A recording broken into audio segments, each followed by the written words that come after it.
The UFC White House Card was announced on the UFC 326 broadcast. I'm going to do my initial picks and breakdown of each fight, and maybe I'll change my mind at a later date in the actual video that I do for like fight predictions, but yeah, we'll see how it goes. Let's get into this. Alright, first fight in the main card, Diego Lopez versus Steve Garcia.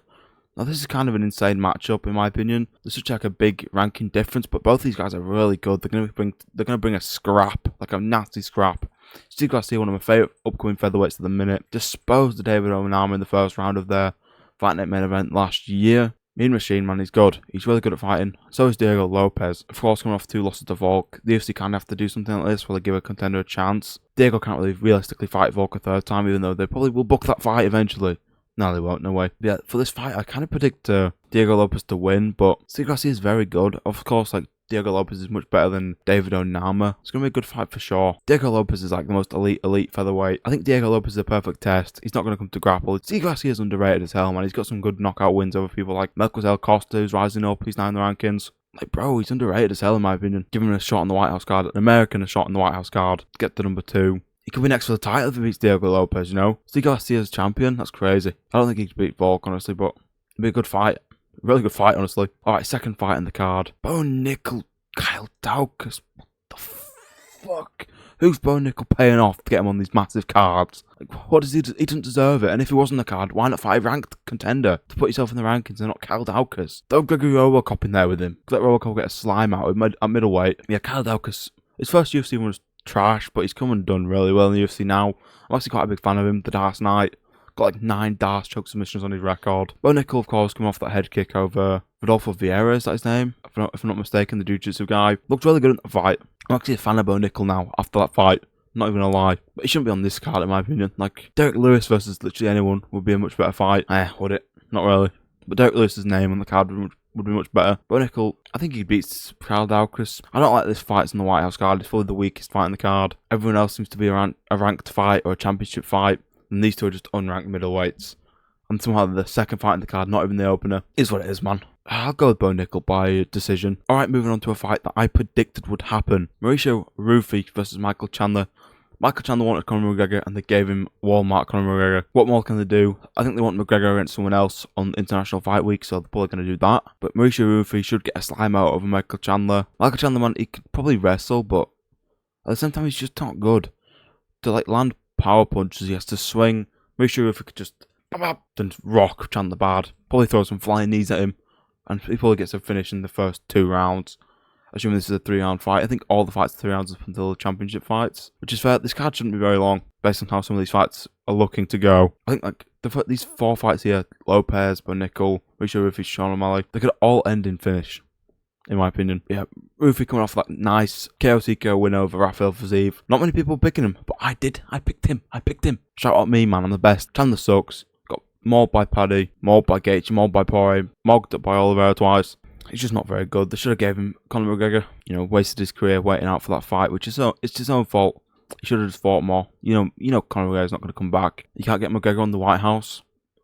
I guess it's like a money-making loss opportunity. I guess they can fill out a stadium or an arena, sorry, with McGregor's name, so they might as well do that. They could very easily put him as the main event versus like Oliveira or even Max. Just put no belt on the line, just let Max get his revenge. It's so annoying that Max lost to Charles, man. I'm still annoyed over that loss. Let's move on to the featured bout: Sean O'Malley versus Eamon Zahabi. They should have done Sugar versus Corey Sandhagen, man. Like, what are we doing? Why Eamon Zahabi? The new US versus Canada rivalry type thing, based on like what was the Olympics that just happened.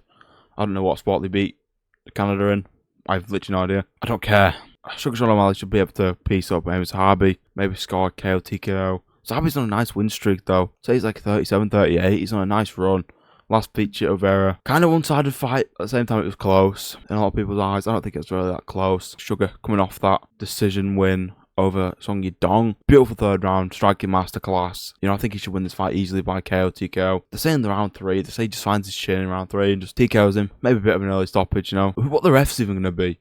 Is Herb Dean and Mike Goddard allowed to be in the White House? They'll probably just get the American refs like Herzog and Dean. It'll probably be like an all-American type thing. We'll just have like American refs, American ring girls, whatever, I don't know. But yeah, Sean O'Malley by round 3 KO TKO. We're moving on to the top of the card, the last 2 fights. We've got Alex Pereira versus Cyril Gane for the heavyweight interim title. Cyril Gane's a kind of bad matchup for him. Both these guys are strikers. If anyone was going to beat Cyril Gane, it was going to be a grappler, I guess. And Alex Pereira's not going to grapple with him. There's no way he grapples with him, I don't think. You could definitely see a Pereira chinning him. The best outcome for the dirty little fowler. He needs to not high poke or punch Alex Pereira in the back of the head. Pereira should be allowed to wear goggles. That should literally be a rule whenever you fight Cyril Gane. You're allowed to wear goggles. So stupid, man. The heavyweight division's trash, man. This is probably the most skillful matchup they could make. Pereira Gane. Then the winner of this is obviously going to fight for the undisputed against Tom Aspinall. Big up to Aspinall. It seems like he's getting close to being able to fight. Aspinall signed with like Eddie Hearn, which is like, that's crazy. Who I think they're just going to manage him now at Matchroom Boxing. But doesn't really do anything for his fighting career. He will be fighting Pereira. I think he will be fighting Pereira by the end of the year. Maybe by October, back in Abu Dhabi. Let's do like a repeat of last year, but have it be Pereira Aspinall instead of Gane Aspinall. But if it ends up being Gane Aspinall, I want Tom Aspinall to just knock his head off his shoulders. Like, I really want him to not care and just try and knock his head off so quickly. I have such a dislike for Cyril Gane. He's such a cheat. He's such a cheat. He's a bad, dirty fighter. I don't like him for that. He's got a good skill set, so I don't understand his reason to like cheat in the fights. He's actually cheated against every single opponent, including John Jones, including Derek Lewis, including Taito Uvasa. He's probably going to cheat against Alex Pereira at the White House. Like, how bad do you have to get? Like, why is Cyril Gane fighting the White House, man? John Jones probably fell through or something like that, based on what the matchmakers were saying the other day on the stage of the 326 ceremonial weigh-ins. Yeah, it is what it is. I'm going to say Alex Pereira by KOC going round 1. Just sign them out straight away. Let all the rich old people clap and cheer, whatever. The UFC Freedom Fight 250 has only been up for like a couple of days as of me recording this, so you can't even open up the fights yet. But the main event, Topuria versus Gaethje, we all knew this fight was coming. Some people were thinking this wasn't going to happen, but Topuria's manager did tweet that he was like negotiating all night. So this is a very cool fight for the White House. Just in case he's obviously going to get slimed out. If he manages to beat Topuria, then crazy. Craziest upset in sports history. I reckon the odds for this is going to be like a minus 1,000 favourite. Maybe minus 1,200 favourite. You never know though with the UFC odd makers. It's like a very even fight. Even though it's probably not going to be that at all. But it is what it is. I think Topuria is going to start Gaethje in round 1 or 2. I don't think it goes far. I think Gaethje's going to start well with like leg kicks. Maybe catch Topuria with something. But I think he's just too old to really compete. Especially against Topuria, who's actually just in his prime. He's like 29 years old. It's like an almost 39-year-old Gaethje. Man, it sucks for Gaethje, but yeah, he's probably going to lose here. Retiring at the White House you could retire in a worse place than the fucking White House, bro. Obviously, just sucks there's not going to be a lot of fans here for this card. But anyway, that's going to do it. That's my early predictions for the White House card. My thoughts on the card, I'd say out of 10, it's a 9, bro. Topuria and Pereira, the two biggest names in the sport right now. And Sugar Sean O'Malley, obviously, like, probably in the top 5 biggest names in the sport right now. It's a great card, man. I can't even lie. Like, I'm excited for like almost all these fights. No, not this one. Almost all these fights are good. We've got Walmart McGregor versus Chandler. Justin Gaethje, who's a legend, who's going to retire here probably. It's cool, man. Great card. Thanks for watching. My Emmett Vallejo's pick should be out later this week, so keep an eye out for that. Thanks for watching. Like, subscribe. I'll see you in the next one. Peace.